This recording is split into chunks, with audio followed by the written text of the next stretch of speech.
When it comes to concrete, we've got you covered. RowPaint.com offers custom concrete coating services for your garage, business, warehouse, and more. And we do it in one day. We are your complete concrete coatings solution.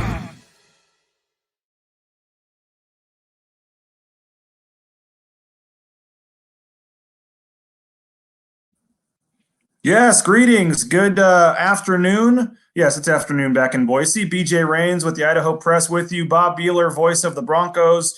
You can hear him also, does his daily segment on KTIK Radio, 345 with Prater and Johnny, 93.1 FM. You'll hear him on the call tonight, 6:30 pregame on KBOI, 7 o'clock, the tip-off in Boise, a big one, Boise State and Memphis in the quarterfinals of the NIT. Bob, we're actually both here in Denton at the same hotel, but in different rooms right now doing this. Thanks for joining me. So pandemic, being in the same hotel, we would have done it probably outside at the courtyard together if this were another year, right? Yeah. It's but you know, the shows like this and stuff have all come from that, and there's a lot of new things that I do like too, and this was kind of one of the fun toys with, and it's been fun. We've done this 3 or 4 games now here on Gameday where we kind of get a last-minute breakdown of the game and the opponent and get fans excited and kind of what they need to know for this one. And man, it's nice to still have basketball to talk about. After that going to the SMU game, I just wasn't sure what to expect. But here's Boise State, one of the final 24 teams. I know some fans don't look at it that way, Bob, but there's 16 left in the NCAA tournament left, 8 left in the NIT, and Boise State is one of the teams still playing. It's just fun to have a game to talk about tonight.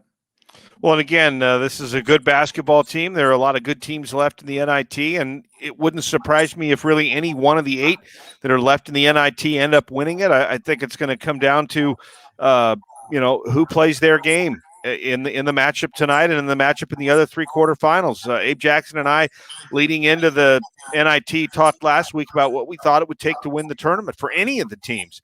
And we thought that you couldn't play worse than a B game in any game and win because the opponents were going to be too good. So I thought Boise State was either a B+ or an A- based on, what they're capable of doing last week in the game against SMU. I think they're going to need the same kind of performance tonight because you can't expect the other team not to turn in a good performance. So I think that handling Memphis's defensive pressure is probably going to be the biggest challenge in tonight's game, and rebounding is probably going to be right there second. And we'll see what kind of Boise State's offense is able to do as far as, shooting at a decent clip tonight and putting points on the board against a Memphis team that's been pretty stingy. Now, you can look at it 2 ways. Memphis has a lot of individual talent, but they're also in the NIT for a reason. So they've underachieved maybe just like Boise State did this season. But you've been games. Was this 13th year, Bob? 13th year here. There's been some games, maybe at Kentucky, maybe at Michigan State, but in terms of just pure, raw individual talent, they've got 9 4- or 5-star recruits. They've got 6 former top 100 players. You certainly don't see rosters like that in the Mountain West. So, I mean, in terms of Leon's time here, I would think this has to rank up there maybe in the top 5 in terms of just individual talent. They haven't put it together, but in terms of just, looking at the who's who of recruiting rankings, this has got to be one of the more talented teams from an individual raw talent standpoint that Boise State's gone up against under Leon Rice. Yeah, I would think so. But again, I look at the fact that they're 17-8. So, you have a lot of, stars coming in out of high school, but you got to remember the majority of this team for Memphis is freshman and sophomore. And I think this Memphis team is the poster child for an NIT team because it's one of those teams that gains experience playing with a lot of freshmen and sophomore. And I think they'll be back next year much stronger, assuming all the players come back for Memphis. I don't believe they have any, one and dones or, guys that are going to go to the NBA next season. So I think if you look at Memphis next year, I'll bet you we see a much better Memphis team than we're seeing out on the floor this time. Extremely talented, but again, they're kind of a little bit inexperienced playing together. Yeah, and I think Boise State fans, as much as they don't want to, think about that, they're probably hoping it's similar in terms of all these guys experience and, being in a similar position next year for them, even though this is the year they wanted to be in the NCAA tournament. This extra 2 weeks of practice and getting a couple ESPN games and a stage like this certainly isn't hurting going into next season. But you mentioned Memphis 11-3 in their last 14 games. Like Boise State, they basically had a couple games where if one goes their way, they're probably in the other tournament. It is very similar how these teams are. They lost the 2 games to Houston, one on the buzzer beater from half court. The other game was by 2 points in like a week span. Just like Boise State, if they had won one of those games against San Diego State, they're probably in the tournament too. And then obviously Memphis drops into the NIT. But what you mentioned, the defense, and their numbers are fantastic defensively. The Ken Pom numbers, they're top 15 in the country in pretty much every defensive stat. The 3-point percentage stands out to me, number 2 in the country in terms of opponents' 3-point percentage. Now, again, in a weird year, some of that has to do with do you play any teams that are any good at shooting threes, but they're long, they're athletic. They like to press and trap, and it sounds like they didn't do much of that in the Dayton game, but they probably will do more of that in this game. What, from a defensive standpoint with Memphis, would concern you if you were Leon Rice and the Broncos? Well, the fact that they're long and athletic, I want to make sure that I can get into my offense and do what I want to do. So, not turning it over. And a lot of times when you turn it over, there are different kinds of turnovers. There's a kind of a turnover that's a steal, which is the way Memphis gets most of their turnovers, where it almost becomes like an assist to them and they take the ball and go the other way. Where maybe if the ball gets knocked out of bounds, they'll take it out. It is a turnover, but you have a chance to set up your defense. I think the former kind of turnover is the one Boise State really needs to avoid tonight. If I was Coach Rice, and I haven't seen this video, but I'd want to watch the video of Memphis playing Tulsa, because Tulsa beat them twice. And you wonder if it's like sort of a team that just matches up extremely well with Houston, or if Frank Haith had some sort of magic elixir that he was able to use to beat Memphis twice. But, looking at the 2 scores with Tulsa, they kind of stand out like the 3 scores for Boise State with Nevada. It's like, wow, there's a team that has beaten them in both meetings that they played. And, we'll see. But I know Coach Rice has looked at that video, but that would have been my first one. I'd want to see their game with Dayton, which is the most recent game, so you could see their lineup. And then I kind of wonder what Tulsa did against them to beat them twice. I think the Musa Cisse Mladen Armish battle could be very intriguing on the interior. Cisse is a long, athletic, but not the thickest of guys. He's a little undersized in terms of his weight, but he was you mentioned nobody's one and done. I think he probably thought he was going to be one and done. Came in as the number 24 player in the class.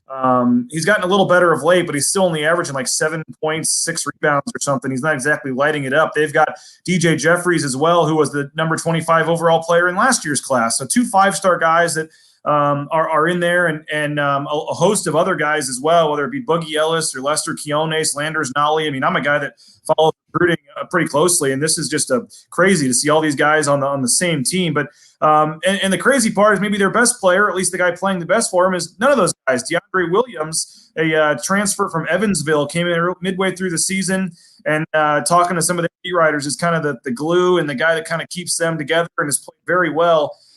What does stand out, Bob? I know it's a balanced lineup. They've got guys averaging between like 9 and 13 points a game. They do like hockey line changes where Penny Hardaway is not afraid to just sub out all 5 guys at once, and they play 10 guys, I think, decent amount of minutes. It's a pretty balanced team, and it's not just one guy that you can try to lock down and say you'll be in good shape. The Memphis game was against Dayton was the one I watched from start to finish, and even watched it again. Landers Nolly was the guy that stood out for me as far as being their best player, and he's a transfer from Virginia Tech. I just thought he played with a lot of composure. He seemed like he, was a very well-rounded player, scored, rebounded, dished off the ball.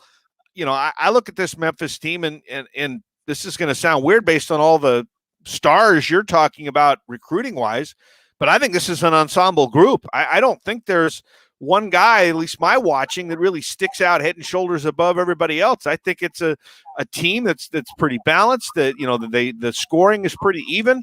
It looks like, especially defensively, they play well together. The one thing that sticks out on the negative side to me, BJ, is I can't remember the last time I've seen a team shoot 62% at the free throw line. And if this game is tight, in the games against Houston, their free throw shooting was terrible. In the wins for Houston, the losses to Houston, they were 25 out of 47 in the 2 games at the free throw line. Houston was 34 for 43. Houston beat them and is sitting where they are simply because as a group, they were better at the free throw line.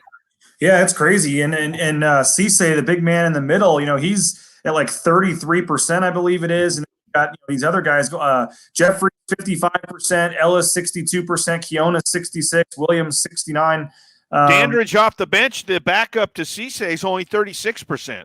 And I asked Leon, kind of joking, but kind of like, you're not going to have a strategy where you just follow him every time down the floor, but there may be a possession where a guy beats you or you're, in a mismatch down in the post because of a switch or something where it may make sense. You don't have a lot of depth. That is the problem. You're two guys in your rotation down. I'm not saying you put in Burke Smith once they're in the bonus and just foul Cisse every time down the floor. But there may be a little bit of strategy where at times it's not the worst thing in the world to put them on the line. Well, I also think, too, it's going to be, how somebody's going. I mean, if Cisse's on the floor and all of a sudden he's missed 4 out of 5 and, he's not in a rhythm, go to the well. But sometimes those guys, and we've seen poor free throw shooters around where sometimes you put them to the line, multiple times, a couple go in, and all of a sudden they get confidence and they get in a rhythm. So sometimes it can backfire. But free throw shooters, they're kind of like what you see is what you get. And watching Cisse, he looked like a 35% free throw shooter in the game last Saturday. Another negative for them, Bob, is turnovers. Now, they were a little better than that in the game against Dayton, but they were one of the worst teams in the country. 16 turnovers per game is 321st. They turned the ball over on 22.1% of their offensive possessions, which, according to Ken Palm, is 318th. And then, the one that gets to me, too, is the non-steal percentage turnovers. So either offensive fouls or just throwing it out of bounds or things where it's not basically the other team stealing it. So not, kind of almost like an unforced turnovers. Mm-hmm. They're 347th in the country, 13.6% of their possessions. It's basically a non-forced turnover, a travel, something like that. So they're just very sloppy with the ball. And you're talking, 16 more possessions. And it made me think of like that Texas Abilene Christian game where Texas took like 25 fewer shots because they had 22 turnovers. And Abilene Christian won the game, even though they shot, 29% from the field or whatever, because they just had so many more chances. They of them. So when you're giving the ball away 16 plus times a game to the other team, that's something Boise State, I think, is going to have to try to take advantage of. Pressure a little bit, whether it be a full court trap or a zone, just get some pressure on them, try to get them off their rhythm. They like to go really, really fast. And sometimes Memphis goes too fast from what I'm told with some of their readers and people that cover the team. So they want to push it as fast as they can. And Boise State has to hope they can disrupt that rhythm tonight and make them turn the ball over like they have been. Another key for Boise State, I think, is they've got a defensive rebound. A way to take advantage of, throwing away possessions is to steal extra possessions. And one of the ways you can do that is if you get a lot of offensive rebounds. And they had 17 against Dayton compared to Dayton's 2 offensive rebounds. So if you can kind of shut off the offensive rebounds for Memphis, mitigate them so that there aren't as many second chances, you probably help yourself as well. And as we wrap this up, Bob, I know this wasn't the tournament that everybody wanted to be in. Even us, wanted to be covering the NCAA tournament out here in North Texas and Denton, Texas. But just as I mentioned early on, if you want to try to spin this in a positive way for Boise State, San Diego State and Utah State, they're already looking at next year's roster and they're already in the offseason. And Boise State's still practicing and still together. And we've got a game to watch tonight. And it's, prime time on ESPN and around the country. People, a lot of eyes, people really wanting to watch basketball are going to have this game tuned in. So what do you make of just the opportunity against what most people would probably say is the best team in the NIT, Memphis, and a national stage, and going up against Penny Hardaway, and just kind of a chance to still make something of this season? Oh, I think it's a big game for Boise State. I mean, you're in the Final Four of the NIT with this one. You get it. You've probably knocked out the toughest, at least, competitor on paper. They're, one of 2 1 seeds left, but I think that, based on what they've done in the season, people would probably say on paper Memphis might be the best team in this tournament. I think it's a tremendous challenge. It's a program that every year Memphis seems to be a winner, somebody that's in the top of their conference, no matter who the coach has been. So, it isn't like, they've been hot under a couple of coaches and that's it.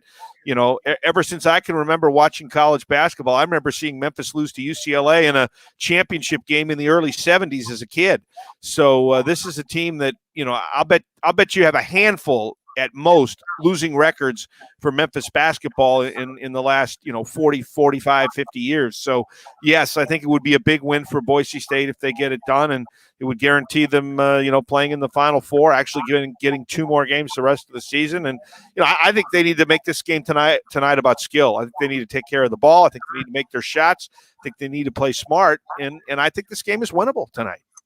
Yeah, final thing, Bob. I'm not going to ask you to make a prediction, obviously, since you're calling the game, but I feel like this is going to be a tough game for Boise State. I just think that they're capable of winning, yes, but I think that this is a game where just some of the individual talent, I think, and what Memphis does defensively, I just think it might be tough for Boise State to score a lot in this game. So I think it's going to come down to Boise State's defense. And that's going to be a key for me. Can they turn them over enough? Can they slow them down enough to have a chance to stay in this game? But I see it be more of a little lower scoring game. I just think we've seen Boise State against San Diego State, and this team has more length than they did. So I don't see Boise State scoring 75, 80 points in this game. If they're going to win this one, I think it's going to be in the 60s.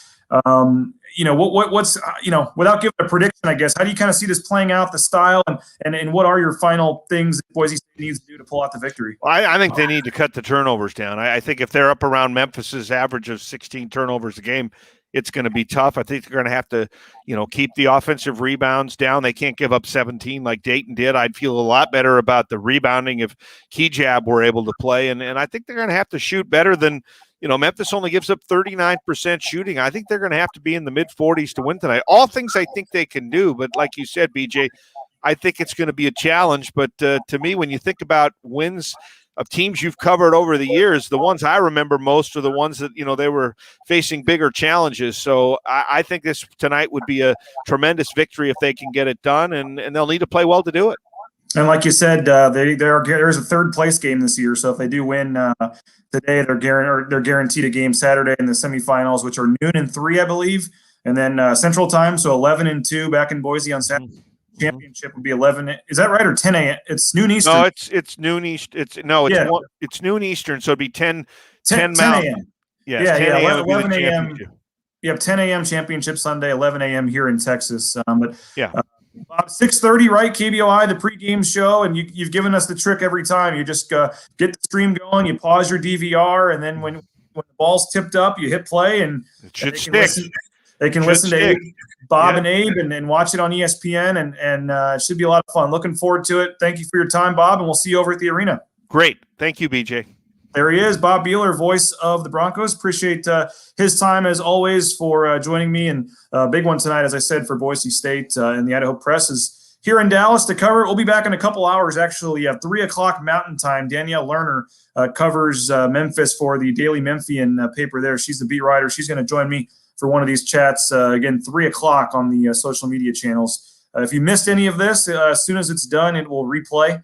So you can replay it and watch it from the beginning. And I appreciate Bob for his time. He's not getting paid or anything, just doing this as a nice guy to help me out. And so should be fun tonight. And thanks to our sponsors, rowpaint.com, Ridley's Family Markets. And again, we'll be courtside tonight or somewhere in the arena. Don't know where they have us for the media, but we're here covering the game for the Idaho Press, blueturfsports.com. So follow all of our social media channels for some exclusive content and pregame warm-up videos, things like that from the game. So hope you guys are enjoying these videos. Been kind of fun to do, and we'll try to keep them going, the rest of the season, and then maybe do some weekly stuff in the off season, looking ahead to football season as well. So thanks for checking it out, and thanks for reading the Idaho Press, blueturfsports.com, and making trips like this and stuff like this possible with your support of the paper. So appreciate that, and we'll be back on the social media channels, blueturfsports.com. Danielle Lerner from the Daily Memphian at 3 o'clock. Take care, everybody.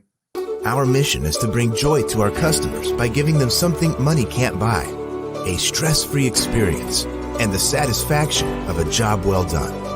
Rowpaint.com. Power in people, pride in painting.